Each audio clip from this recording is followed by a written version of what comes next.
So the squad from Great Britain, Ed Clancy will lead off, followed by Stephen Burke, then Peter Kenny and Geraint Thomas, and then for Australia the team of Jack Bobridge, Michael Hepburn, Glenn O'Shea and Rowan Dennis.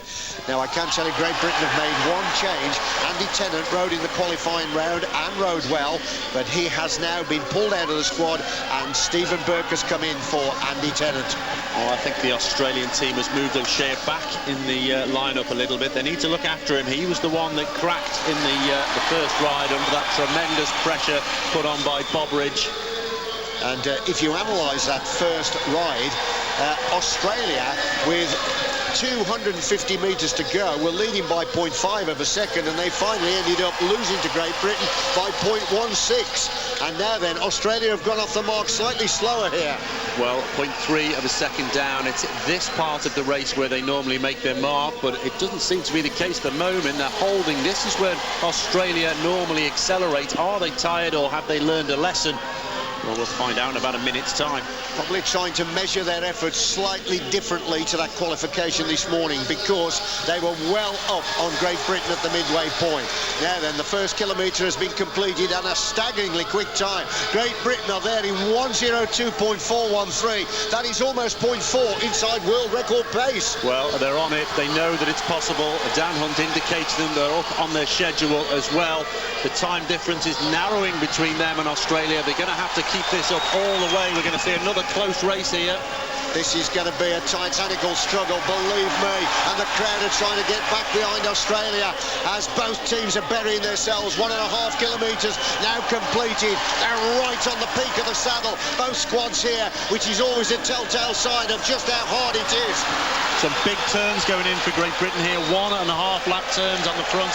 Ed Clancy took it for 1 3/4 laps off the start, so that might hurt him later in the race. And that's the kind of thing that Jack Bobridge does for Australia. Of course, he's the world record holder for the 4,000 metres, and the crowd are loving this. Australia have now moved into the lead. It's still close, but they've now got into the lead at the midway point. There's absolutely nothing in it. It's swung the other way now. There's less than 1/10 of a second between these teams. They've been this evenly matched for nearly a year now, and I think it's going to go all the way to the wire.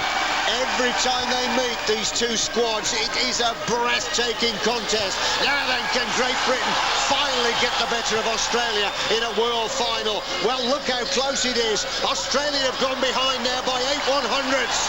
It's just swinging every lap backwards and forwards. Great Britain just stole another 1/10 of a second there. Is that going to be the difference? Well, is it? That's the question you've got to ask yourself. We're heading on towards the 3/4 point now, and both squads are giving absolutely everything. And Great Britain look as though they're going to get the measure of Australia. There it is, the difference. It's 0.3 of a second now that Australia are trailing, and we're into the final 4 laps. Well, it was Geraint Thomas did a big turn there that just pulled them out a little bit. Pete Kenner's just done another one and stole another 1/10. They're nearly 0.4 of a second ahead now, and Australia are down to 3 men. And by the way it happened, I don't think it was planned. Right, where are the medals going to go? Look at this, the well-drilled unit of Great Britain are now down to 3. Both squads are now down to 3, but the advantage for Great Britain is 0.8 of a second. Surely that is a winning margin. Here they come once again. Great Britain, they've got the bit between their teeth now. They want gold, and they're going to get it. The bell.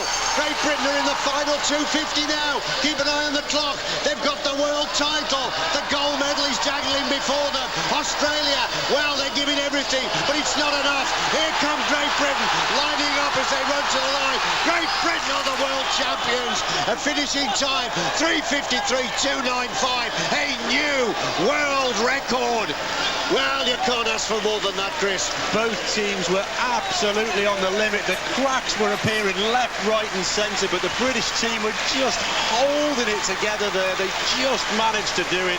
They wanted that. They wanted it. They took a risk in the final by changing out, put Stephen Burke in, and that risk paid off. Well, there's Geraint Thomas. He knows what it's like to get a gold medal for Team Pursuing. He was a member of that squad in Beijing, and the celebrations are unfurling here. Trackside, they are happy with that. Who wouldn't be? And let's not forget the time of Australia as well. That was 3:53.401, Chris. Well, they finished strongly. They actually pulled some back there. They regrouped and they dealt with their situation very, very well. It was so close at the end, but what a ride. There's Paul Manning, a man who knows what it's like to be a world champion for Team Pursuing. Here's the images then of the starting effort for Great Britain. They got it together, didn't they? They didn't panic. It was a seesaw contest, wasn't it? Well, just a tenth of a second. They've been so close, and this is the event that we've all been watching for so long. In London, they were smarting. Last year's World Championships, they were smarting, and at last, just at the right time, the British team is pulling it all together. So Great Britain win the first gold medal here on day one of these World Championships for the men's 4,000 metre team pursuit. It's the fourth time that they've won the crown, the first one coming in 2005 in Los Angeles. Australia actually have been 8 times the world champion. Now, do you know, I think, if my memory serves me correctly, that is the 5th time they've raced Australia in a world final, and it's the first time they've beat them. Now, surely that's going to really lift their morale for London. Let me just confirm the result. Great Britain win the men's 4,000 metre team pursuit. Australia get the silver, New Zealand get the bronze. And let me once again label up that time. A new world record by Great Britain, 3:53.